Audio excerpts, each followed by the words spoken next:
Bulletin में सबसे पहले बात करेंगे विधायक विजय कश्यप की, जिनका कोरोना संक्रमण से निधन हो गया। उत्तर प्रदेश सरकार में बाढ़ नियंत्रण एवं राजस्व राज्य मंत्री और मुजफ्फरनगर के चरथावल विधानसभा सीट से बीजेपी के विधायक विजय कश्यप का कोरोना के चलते मंगलवार को निधन हो गया। उन्हें गुरुग्राम के मेदांता अस्पताल में भर्ती करवाया गया था। विजय कश्यप 52 साल के थे। उत्तर प्रदेश में कोरोना से जान गंवाने वाले वो 5वें विधायक हैं जो दूसरी लहर से संघर्ष करते हुए जिंदगी की जंग हार गए। विधायक विजय कश्यप 20 अप्रैल को कोरोना पॉजिटिव हुए थे। 29 अप्रैल से मेदांता में भर्ती थे। कुछ दिन नानवता स्थित घर में आइसोलेट रहे थे। तबीयत बिगड़ने पर 29 अप्रैल को गुरुग्राम के मेदांता अस्पताल में उनको भर्ती करवाया गया था। वहीं कल रात अचानक विधायक विजय कश्यप के निधन की खबर सामने आई।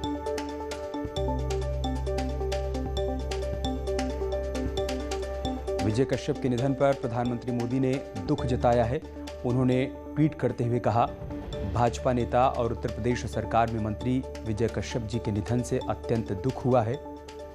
वे जमीन से जुड़े नेता थे और सदा जनहित के कार्यों में समर्पित रहे। शोक की इस घड़ी में उनके परिजनों और प्रशंसकों के प्रति मेरी संवेदनाएं। ओम शांति। मुख्यमंत्री योगी आदित्यनाथ ने राजस्व एवं बाढ़ नियंत्रण राज्य मंत्री विजय कुमार कश्यप के निधन पर गहरा शोक व्यक्त किया। मुख्यमंत्री ने कहा कि विजय कुमार कश्यप एक लोकप्रिय जनप्रतिनिधि थे। प्रदेश सरकार के मंत्री के रूप में उन्होंने सदैव अपने दायित्वों का कुशल पूर्वक निर्वहन किया। कश्यप के निधन से जनता ने अपना एक सच्चा हितैषी खो दिया। मुख्यमंत्री ने दिवंगत आत्मा की शांति की कामना करते हुए शोक संतप्त परिजनों के प्रति संवेदना व्यक्त की।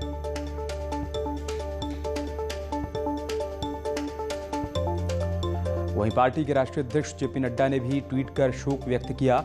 जेपी नड्डा ने लिखा, राज्य मंत्री विजय कश्यप जी के असामयिक निधन का समाचार अत्यंत दुखद है। सरल स्वभाव के धनी विजय जी सदैव समाज एवं संगठन के प्रति समर्पित रहे।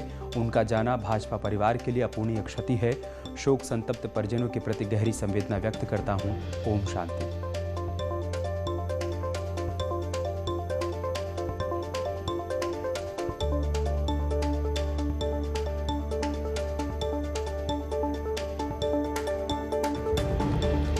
उप मुख्यमंत्री केशव प्रसाद मौर्य ने ट्वीट करते हुए कहा, मुजफ्फरनगर की चरथावल से लोकप्रिय विधायक एवं प्रदेश सरकार में राज्य मंत्री विजय कश्यप जी के निधन से अत्यंत दुखी हूं। समाज सेवा के लिए सदैव समर्पित रहने वाले नेता का निधन पार्टी व प्रदेश के लिए अपूर्णीय क्षति है। माननीय विजय कश्यप जी हमारे साथी, हमारे मित्र, मुजफ्फर जनपद की चरथावल विधानसभा से विधायक और राज्य बाढ़ एवं राजस्व मंत्री उत्तर प्रदेश सरकार। लगभग 20 दिन से कोरोना के कारण से मेदांता में एडमिट थे। लगातार उनसे, डॉक्टर से, परिवार के लोगों से मेरी बातचीत होती रही। 3 दिन पूर्व उनकी धर्मपत्नी से मेरी बातचीत हुई कि भाभी जी आप परेशान ना हो, हम सब लोग आपके साथ हैं। कल हमारे मुख्यमंत्री योगी आदित्यनाथ जी आए थे मुजफ्फरनगर में। आते के साथ ही पूछा, सब ठीक है? मैं कहा जी हाँ। मैंने विजय कश्यप जी मेदांता में कि नहीं मुझे पता है और मैंने डॉक्टर से बातचीत की है। यानी मुख्यमंत्री भी लगातार इतनी व्यस्त होने के बावजूद भी एक मंत्री की लगातार अपडेट वहाँ के डॉक्टर से लेते रहे और बढ़िया से बढ़िया दवाइयाँ, बढ़िया से बढ़िया इंजेक्शन, जो इंजेक्शन नहीं मिल रहे थे वो भी इंजेक्शन मुख्यमंत्री ने पहुँचवाने का काम किया। पूरी कोशिश माननीय मुख्यमंत्री ने व्यक्तिगत रूप से की कि उनके मंत्री की जान बच सके, लेकिन काल के क्रूर हाथों ने हमसे उनको छीन लिया। हम बहुत दुखी हैं, बहुत कष्ट मुजफ्फरनगर में, पूरे उत्तर प्रदेश में। और वे केवल अपनी जाति के नेता नहीं थे, प्रत्येक समाज के लोग उनको प्यार करते थे। एक नज़र हम विजय कश्यप के राजनीतिक सफर पर डालें तो ये देखेंगे कि वो बेहद छोटे से राजनीतिक जीवन में भी लोगों के बीच काफ़ी लोकप्रिय हो गए थे। विजय कश्यप बीजेपी के टिकट पर चरथावल विधानसभा सीट से साल 2007 और 2012 में विधानसभा चुनाव लड़े थे, लेकिन कश्यप पहली बार 2017 के चुनाव में भाजपा टिकट पर विधायक चुने गए। 2019 के अगस्त में योगी ने जब मंत्रिमंडल का विस्तार किया था तो विजय कश्यप को अपने कैबिनेट में उन्होंने शामिल किया था। मुजफ्फरनगर जिले के रहने वाले चरथावल विधानसभा सीट से उन्होंने चुनाव लड़ा। 2007-2012 में बीजेपी के टिकट पर ही और 2017 में बीजेपी से लड़े तो चुनाव जीत गए और 2019 में जब योगी कैबिनेट का विस्तार हुआ तो उसमें उनको शामिल किया गया। बाढ़ नियंत्रण एवं राजस्व राज्य मंत्री उनको बनाया गया। विजय कश्यप यूपी के 5वें विधायक हैं जिनका कोरोना की दूसरी लहर में निधन हो गया। इससे पहले 23 अप्रैल को लखनऊ पश्चिम के विधायक सुरेश श्रीवास्तव, औरैया के रमेश चंद्र दिवाकर, 28 अप्रैल को बरेली के नवाबगंज से विधायक केसर सिंह गंगवार और 7 मई को रायबरेली की सलोन विधानसभा सीट से बीजेपी के विधायक व पूर्व मंत्री दल बहादुर कोरी का निधन हो चुका है। वहीं पिछले साल कमला रानी वरुण और कैबिनेट मंत्री चेतन चौहान का कोरोना की वजह से निधन हो गया था। और मुजफ्फरनगर से हमारे सहयोगी बिनेश पवार हमारे साथ जुड़ चुके हैं। बिनेश, अंतिम संस्कार को लेकर क्या जानकारी, क्या अपडेट है, कहां पर किया जाएगा? देखिए, अभी अंतिम संस्कार को लेकर कोई भी अपडेट जारी नहीं किया गया, कोई जानकारी नहीं जारी की गई है। हालांकि देर रात भी बात की गई थी प्रशासनिक अधिकारियों द्वारा और उन्होंने इस बात की जानकारी दी थी कि जैसे कोई अंतिम संस्कार के लिए जानकारी आएगी तो मीडिया को और अन्य लोगों को जानकारी दी जाएगी। लेकिन उम्मीद ये जताई जा रही है जैसे कि पहले वो ननौता के रहने वाले हैं तो शायद हो सकता है उनके होम, उनके घर पर ही ले जाया जाए सबको और अंतिम दर्शन कराए जाए।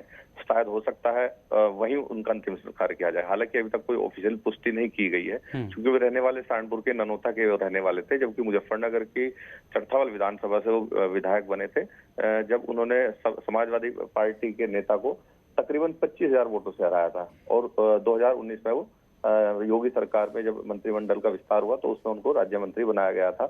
20 तारीख में उनको तबीयत उनकी बिगड़ी थी, जिसके बाद उनको वेदांता में एडमिट किया गया था और तभी से लगातार उनका इलाज चल रहा था। हालांकि बीच में एक बार कुछ सोशल मीडिया पर इस तरह की जानकारी फ्लैश हुई थी, जो फर्जी खबरें फ्लैश की गई थी कि विजय कश्यप जी की इलाज के दौरान मौत हो गई, जिसके बाद एक ऑफिशियल जानकारी के तौर पर उनके घर और परिवार की तरफ से जारी किया गया था कि विजय कश्यप अभी का इलाज चल रहा है और वो अभी ठीक है और जल्द ही वो अपने समर्थकों और अपने परिवार के बीच में जल्द लौटेंगे, जिसके बाद उस पूरी फर्जी खबर का खंडन हुआ था। लेकिन कल का दिन मुजफ्फरनगर वासियों के लिए बेहद दुखदायी रहा है, जहां एक तरफ पहले केंद्रीय मंत्री डॉक्टर संजीव बालियान के भाई के निधन की खबर आई, जो कि एम्स में एडमिट थे ऋषिकेश में।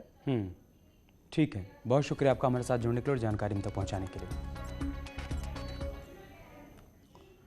प्रदेश में कोरोना के संक्रमण को रोकने और वैक्सीनेशन के अभियान को तेज करने के लिए सीएम योगी लगातार अधिकारियों के साथ बैठक कर रहे हैं और आज भी कई जिलों का दौरा करने की तैयारी की बातें भी सामने आ रही हैं। कई जिलों का उन्होंने दौरा किया भी है। सीएम योगी आज टीम 9 के साथ मीटिंग करेंगे। सीएम की मीटिंग सुबह 10 बजे शुरू हो जाएगी। मीटिंग में कोरोना की तीसरी लहर से बचाव पर चर्चा होनी है और साथ ही सीएम योगी ने हर जिले में बच्चों के लिए 100 बेड के पीडियाट्रिक बेड तैयार करने के निर्देश भी दिए हैं। ये बेड उसी तर्ज पर बनेंगे जिस तर्ज पर जापानी इंसेफेलाइटिस से बचाव और इलाज के लिए बच्चों के लिए बेड बनाए गए थे।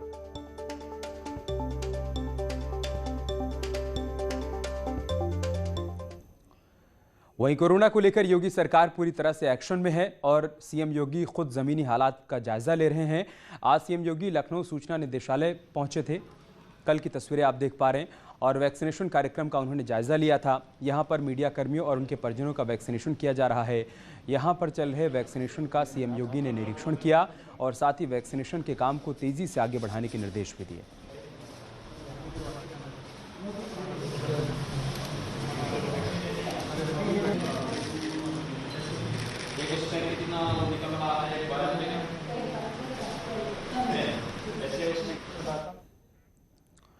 प्रयागराज में गंगा समेत दूसरी नदियों के किनारे पर शवों को दफनाने पर लगाई गई पाबंदी का पहले ही दिन असर देखने को मिला। योगी सरकार के निर्देश पर प्रशासन ने गंगा के घाटों पर एसडीआरएफ और जेल पुलिस की पेट्रोलिंग बढ़ा दी है। प्रशासन की सख्ती और मुस्तैदी के चलते ज्यादातर घाटों पर मंगलवार को किसी भी शव को नहीं दफनाया गया। वहीं प्रशासन ने लकड़ी मालिकों से बात करके 3,000 रुपये लकड़ी का रेट भी तय कर दिया है। इसके अलावा लोगों से अपील की जा रही है कि वो शवों को दफनाने के बजाय उनका दाह संस्कार करें। प्रयागराज में श्रृंगवेरपुर के साथ ही फाफामऊ, अरैल और छतनाग घाट पर भी सरकारी टीमें मुस्तैद नजर आईं।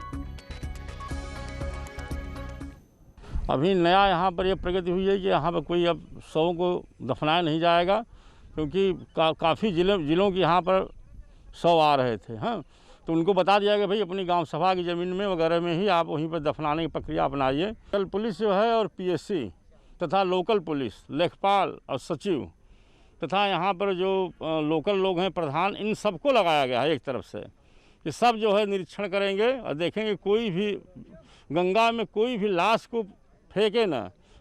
सनातन धर्म में श्रृंगवेरपुर धाम का विशेष महत्व है। यहाँ पर शवों के अंतिम संस्कार के लिए दाह संस्कार की परंपरा है। यहाँ पर गंगा के घाटों पर इस तरह शवों का अंतिम संस्कार किया जाता है। लेकिन बीते कुछ महीनों में जब कोरोना काल चल रहा था तो मौतों की संख्या बढ़ गई थी, जिसके बाद तमाम लोग जो यहाँ पर आते हैं अपने शवों को लेकर, उन्होंने यहाँ पर बहुतायत संख्या में शवों को यहाँ पर दफन कर दिया गया था, जिसको लेकर योगी सरकार ने सख्त आदेश दिए हैं। और उस आदेश के अनुपालन में अब यहाँ पर सोरांव एसडीएम अनिल चतुर्वेदी जी पहुंचे हैं, उनकी टीम पहुंची है, पुलिस प्रशासन के लोग पहुंचे हैं और अब यहां पर जल पुलिस तैनात कर दी गई है। आप देख सकते हैं यहां पर जल पुलिस के लोग यहां पर हैं। तो किसी तरह से अब गंगा नदी में शवों के प्रवाहित करने पर पूरी तरह से पाबंदी लगा दी गई है। कैमरा पर्सन संजू मिश्रा के साथ सर्वेश दुबे, न्यूज़ 18 प्रयागराज। कोरोना संकट काल में रिलायंस एक बार फिर से मददगार साबित हुआ है। रिलायंस ने कहा है कि एम्बुलेंस और ऑक्सीजन ट्रांसपोर्टेशन में लगी गाड़ियों में हर रोज 50 लीटर फ्री डीजल दिया जाएगा। ये व्यवस्था पूरे देश में रहेगी। जिला प्रशासन रिलायंस पेट्रोल पंप को एम्बुलेंस और गाड़ियों की लिस्ट देगा। उसके बाद रिलायंस के किसी भी पेट्रोल पंप से हर रोज 50 लीटर डीजल मुफ्त में लिया जा सकेगा। संकट काल में रिलायंस एक बार फिर मददगार साबित हुआ। रिलायंस ने कहा है कि एम्बुलेंस और ऑक्सीजन ट्रांसपोर्टेशन में लगी गाड़ियों में हर रोज 50 लीटर फ्री डीजल दिया जाएगा। ये व्यवस्था पूरे देश में रहेगी। जिला प्रशासन रिलायंस पेट्रोल पंप को एम्बुलेंस और गाड़ियों की लिस्ट देगा। उसके बाद रिलायंस के किसी भी पेट्रोल पंप से हर रोज 50 लीटर डीजल मुफ्त में लिया जा सकेगा। यूपी के कानून मंत्री ब्रजेश पाठक ने रिलायंस की इस पहल का स्वागत किया है। लखनऊ में उन्होंने कुछ एम्बुलेंस को हरी झंडी दिखाकर रवाना भी किया। जो एम्बुलेंसेज हैं जो कोविड मरीजों को लाने ले जाने के लिए लगी हुई हैं और ऑक्सीजन जो ढो रही हैं गाड़ियां, उनको प्रतिदिन 50 लीटर डीजल रिलायंस इंडस्ट्रीज ने देना तय किया है और उसका विधिवत शुभारंभ आज लखनऊ में यहाँ हो रहा। पूरे देश में ऐसा उन्होंने देने का निर्णय लिया है। देश में जब ऑक्सीजन क्राइसिस हुई तब आरआईएल ने जामनगर रिफाइनरी में ऑक्सीजन प्रोडक्शन बढ़ाकर राज्यों की मदद की और अब डेली 50 लीटर डीजल मुफ्त पेट्रोल के ऐलान से भी सरकारों को काफी मदद मिलेगी। में राजधानी लखनऊ में जो 2 रिलायंस के पेट्रोल पंप है, उन पेट्रोल पंपों पर अब रोजाना 50 लीटर डीजल और पेट्रोल मुफ्त में इन वाहनों को मुहैया कराया जाएगा और ये सेवा आगामी 30 जून तक जारी रहेगी। कानपुर के बिधुनु थाना क्षेत्र में एक युवती की गोली मारकर हत्या कर दी गई। स्कूटी सवार युवती का शव सड़क किनारे पड़ा देखकर लोगों में हड़कंप मच गया। आनन फानन में लोगों ने मामले की जानकारी पुलिस को दी। मौके पर पहुंची पुलिस ने जांच पड़ताल के बाद शव को कब्जे में लेकर पोस्टमार्टम के लिए भेज दिया है। मृतका की शिनाख्त हमीरपुर के भरुआ सुमेरपुर की रहने वाली आरती शर्मा के रूप में हुई है। आरती की शादी कुछ साल पहले भरुआ सुमेरपुर के श्याम शरण के साथ हुई थी। पुलिस के मुताबिक आरती फिलहाल कानपुर के नौबस्ता गल्ला मंडी इलाके में रह रही थी। पुलिस ने घटना की जानकारी मृतका के परिजनों को देने के साथ ही मामले की तफ्तीश भी शुरू कर दी है। जनपद कानपुर आउटर में थाना बिधनु के अंतर्गत करीब 7 बजे 112 की सूचना मिली कि एक एक्सीडेंट हो गया है। यहाँ पर बिधनु पुलिस पहुंची तो वहाँ पर एक युवती की लाश डेड बॉडी मिली, जिस पर फायर आर्टिलरी के छूट पाए गए। जालौन में सड़क हादसे में 4 लोग गंभीर रूप से जख्मी हो गए। यह हादसा रोडवेज बस के पोल से टकरा जाने के चलते हुआ। हादसे के दौरान बस में 30 यात्री सवार थे। ये बस मैनपुरी से महोबा जा रही थी। वहीं घटना में जख्मी लोगों का इलाज नजदीकी स्वास्थ्य केंद्र में किया जा रहा है। यार रुक रहे एक छोटे से ब्रेक के लिए, जल्द लौटेंगे कुछ और खबरों के साथ।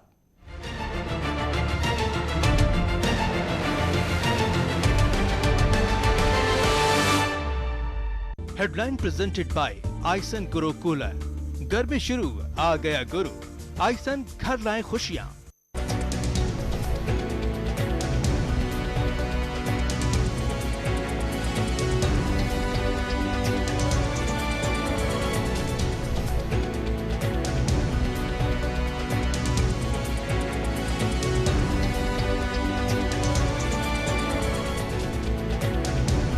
हेडलाइन प्रेजेंटेड बाय आइसन गुरु कूलर। घर में शुरू आ गया गुरु। आइसन घर लाए खुशियां। से साफ इनकार कर दिया और उन्हें हॉस्पिटल से वापस घर लौटा दिया। इस बात की जानकारी मिलिंद ने अपने एक इंस्टाग्राम पोस्ट के जरिए दी। इस खबर से अब हर कोई हैरान है और लोग जानना चाहते हैं कि आखिर मिलिंद का प्लाज्मा क्यों नहीं लिया गया।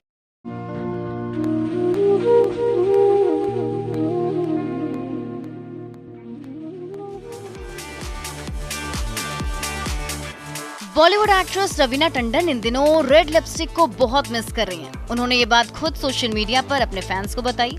एक्ट्रेस इन दिनों भले एक्टिंग की दुनिया से दूर हो, लेकिन सोशल मीडिया पर लगातार एक्टिव रहती हैं। रवीना टंडन ने हाल ही में अपने इंस्टाग्राम पर बेहद सीजलिंग फोटोज शेयर किए थे।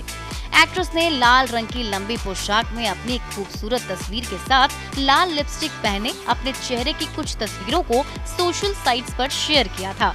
रवीना टंडन ने इन फोटोज को शेयर करते हुए लिखा, हेलो, मैं लाल रंग को याद कर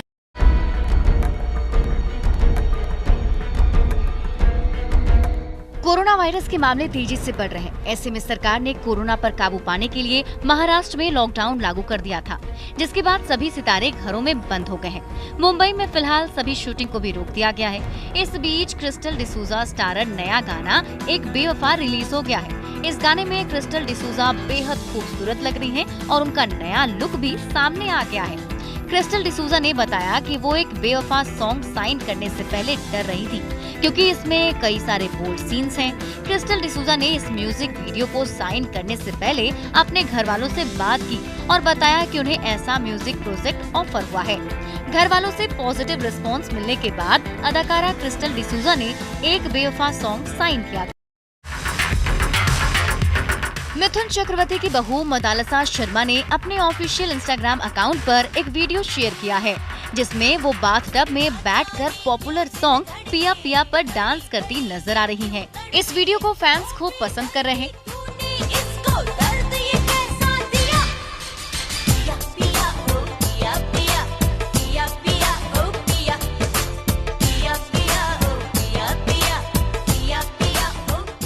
वीडियो में देखा जा सकता है कि मदालसा शर्मा और नंदू यानी कि अनघा भोसले बाथटब में डांस करती नजर आ रही हैं।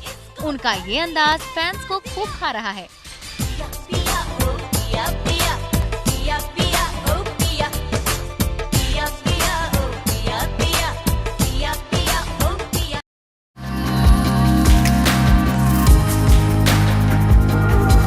कुछ दिनों पहले actor Milind Soman corona virus के शिकार हो गए थे।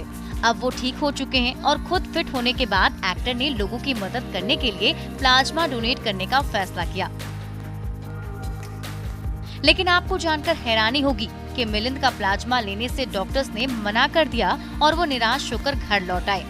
मिलिंद सोमन हाल ही में प्लाज्मा डोनेट करने के लिए पहुंचे थे, लेकिन डॉक्टर ने उनका प्लाज्मा लेने से साफ इनकार कर दिया और उन्हें हॉस्पिटल से वापस घर लौटा दिया। इस बात की जानकारी मिलिंद ने अपने एक इंस्टाग्राम पोस्ट के जरिए दी। इस खबर से अब हर कोई हैरान है और लोग जानना चाहते हैं कि आखिर मिलिंद का प्लाज्मा क्यों नहीं लिया गया।